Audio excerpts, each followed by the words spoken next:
সুপ্রিয় দর্শক শ্রোতা, অ্যাট লেজার চ্যানেলের পক্ষ থেকে আমি উত্তম কুমার মৃধা সবাইকে জানাই প্রীতি ও শুভেচ্ছা।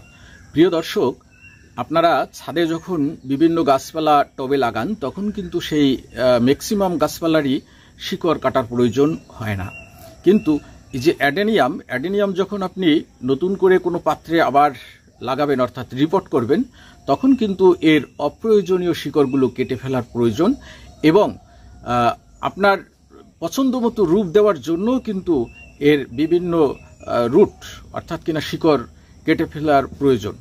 তো এই শিকড় কাটলে কিন্তু অ্যাডেনিয়াম গাছ কখনোই মারা যাবে না। তো আমি আজকে আমার কিছু মাদার গাছ উঠিয়েছি, সেই মাদার গাছগুলোর রুট প্রুনিং করব, তাই ভাবলাম ভিডিওটি সবার সাথে শেয়ার করলে নতুন যারা তাদের কাজে লাগতে পারে। চলুন দেখা যাক আমি আমার মাদার গাছগুলোর কিভাবে রুট প্রুনিং করি। চলুন প্রিয় দর্শক, এই যে দেখুন আমার রুট ট্রেন করা কত সুন্দর একটি অ্যাডেনিয়াম দেখতে পাচ্ছেন। ভিতরে এখান থেকে আমি কেটে ফেলেছিলাম এবং চারপাশে কত সুন্দর শিকড় হয়েছে, দেখুন কত সুন্দর শিকড় হয়েছে। তো এই রুট ট্রেন করা গাছটি আমি এবার রিপোর্ট করব। তাহলে রিপোর্ট করার সময়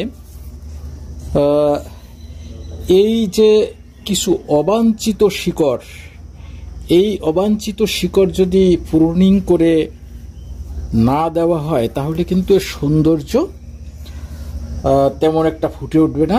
তাই আমি এই ভিডিওটিতে শেয়ার করতে চাচ্ছি যে আপনারা শিকড় কিভাবে প্রুনিং করবেন। তো দেখুন, এই যে আমি একটি ইন্ডিকেটর ব্লেড নিয়েছি, অথবা এরকম শুধু ব্লেড নিলেও চলবে। তো সেই ব্লেড দিয়ে আপনি এইভাবে আস্তে আস্তে অবাঞ্ছিত শিকড়গুলো, এই যে অবাঞ্ছিত শিকড় যেটি আপনি মনে করছেন যে এটি আপনার প্রয়োজন নেই, এটি গাছটির জন্য সৌন্দর্য নষ্ট করবে, সেই অবাঞ্ছিত শিকড়গুলো আপনি কেটে ফেলে দিবেন। এমনকি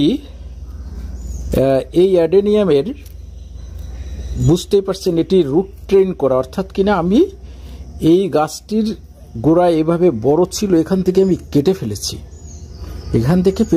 ফেলেছি, বিদায় কিন্তু এত সুন্দর রুট আমি দেখতে পেলাম। তো সাহস করে আপনাকে এগুলো কেটে ফেলতে হবে, কেটে ফেলেও কিন্তু ভালো হবে, সমস্যা নাই, এটি মারা যাবে না এবং রুট পচন হবে না যদি আপনি ঠিকমতো যত্ন নিতে পারেন। তো প্রিয় দর্শক, আমি আমার প্রয়োজন মতো এটি সুন্দরভাবে আমি এই শিকড়গুলো কেটে আস্তে আস্তে কেটে ফেলবো। তারপর আপনাদের আবার আমি এগুলো, এই যে দেখুন এই শিকড়, আমি যদি মনে করি এই বড় শিকড়ও কেটে ফেলবো কোথাও থেকে, তাও কাটলে কোনো এই গাছটির সমস্যা হবে না। আমি একটু শিকড়গুলো কেটে নিয়ে আবার দেখাচ্ছি যে তারপরে আপনারা কি করবেন। প্রিয় দর্শক দেখুন, আমি আমার সেই গাছটি কিছুক্ষণ আগে আপনারা যেটি দেখেছিলেন, আমি কিন্তু শিকড়গুলো প্রুনিং করে ফেলছি। দেখুন কত পরিষ্কার হয়ে গেছে। এই যে দেখুন নিচে এই শিকড়গুলো অবাঞ্ছিত আমি সব কেটে ফেলেছি। এখন যেটি করতে হবে, তো এই প্রত্যেকটা যেখানে যেখানে আমি কেটেছি সেই জায়গাটিতে আপনাকে ফাঙ্গিসাইড লাগিয়ে দিতে হবে। এই যে দেখুন, এই আমি আগেও বলছিলাম আমি মেনসার ফাঙ্গিসাইড ব্যবহার করি। এই ফাঙ্গিসাইড দেখুন আমি প্রত্যেকটা শিকড়ের মাথা কেটে ফেলেছি, কারণ এটি অনেক সুতোর মতো লম্বা হয়ে গিয়েছিল। এই প্রত্যেকটা কাটা জায়গায়, আর কাটা জায়গা বাদেও আপনি যদি এভাবে সব জায়গায় দিয়ে দিতে পারেন তাহলে আরও ভালো হয়। তো এরকমভাবে ফাঙ্গিসাইড লাগিয়ে দিতে হবে। প্রিয় দর্শক, আমি ফাঙ্গিসাইড লাগিয়ে নেই, তারপর আপনাদের আবার দেখাচ্ছি। এরকম যেখানে যেখানে বেছে বেছে, মনে রাখবেন কাটা জায়গায় কিন্তু অবশ্যই ফাঙ্গিসাইড আপনাকে দিতে হবে। বাড়তি অন্য জায়গায় লাগুক সমস্যা নাই, কিন্তু কোনো কাটা জায়গা যেন ফাঙ্গিসাইড বাদে না থাকে, তাহলে কিন্তু সেখানে থেকে একটু আপনার এই রুট শিকড়ে পচন লাগতে পারে। আর পচন লাগলে তো বুঝেন, সেই শিকড়টাই শুধু পচে থামবে না, পুরো গাছই কিন্তু পচে যেতে পারে। এই জন্য খুব সতর্কতার সাথে কাটা জায়গাগুলোতে আপনি এভাবে ফাঙ্গিসাইড লাগিয়ে দিবেন। কিবা এই যে দেখুন, আমার একটু এখানে ঘষা লেগেছিল, যেখানে যেখানে একটু এর গাছের ছাল উঠে গেছে সব জায়গায় ফাঙ্গিসাইড লাগিয়ে দিবেন। যদি পারেন ফাঙ্গিসাইড পানি গুলায় সেই পানির ভিতরে একটু চুবিয়ে নিলেও হবে।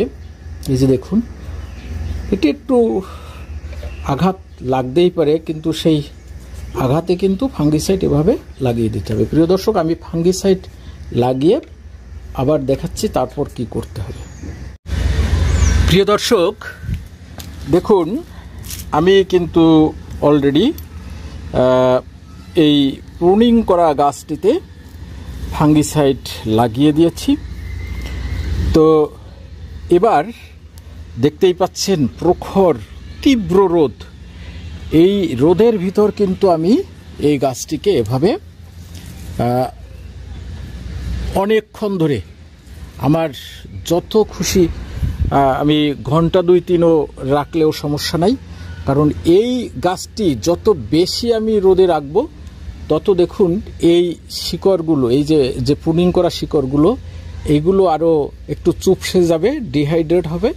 তখন কিন্তু আমি এই ফাঁকাগুলো সুন্দরভাবে, শিকড়গুলো সুন্দরভাবে সাজিয়ে আমি রিপোর্ট করতে পারবো এইভাবে টেনে টেনে। আর এখন শক্ত অবস্থায় যদি আমি রিপোর্ট করি তাহলে কিন্তু এই গাছ, এই শিকড়গুলো টান দিলে কিন্তু এখান থেকে ভেঙে যেতে পারে। এই যে দেখুন, আমি আরও একটি মাদার গাছ উঠিয়েছি, এটিও আমি প্রুনিং করে রোদে দিয়েছি। আরও কয়েকটি গাছ আমি এখন উঠাবো এবং প্রুনিং করব, তারপর রিপোর্ট করব। প্রিয় দর্শক, আজকে তাহলে আমি শিকড় কেন প্রুনিং করবেন, কিভাবে প্রুনিং করবেন সেই ভিডিওটি শেয়ার করলাম। যদি আমার ভিডিওগুলো ভালো লেগে থাকে আমার চ্যানেলটিকে সাবস্ক্রাইব করে বেল বাটনটি প্রেস করে দিবেন, তাহলে আমার পরবর্তী যে ভিডিও সেই ভিডিওগুলো আপনারা সাথে সাথে পেয়ে যাবেন। এবং কোনো ধরনের অ্যাডেনিয়াম সম্পর্কিত প্রশ্ন যদি থেকে থাকে তাহলে ভিডিওর নিচে কমেন্ট বক্সে লিখবেন, আমি আমার জ্ঞান দিয়ে আমি ভিডিও দেওয়ার চেষ্টা করব। প্রিয় দর্শক, সবাই ভালো থাকুন, সুস্থ থাকুন, সকলকে ধন্যবাদ।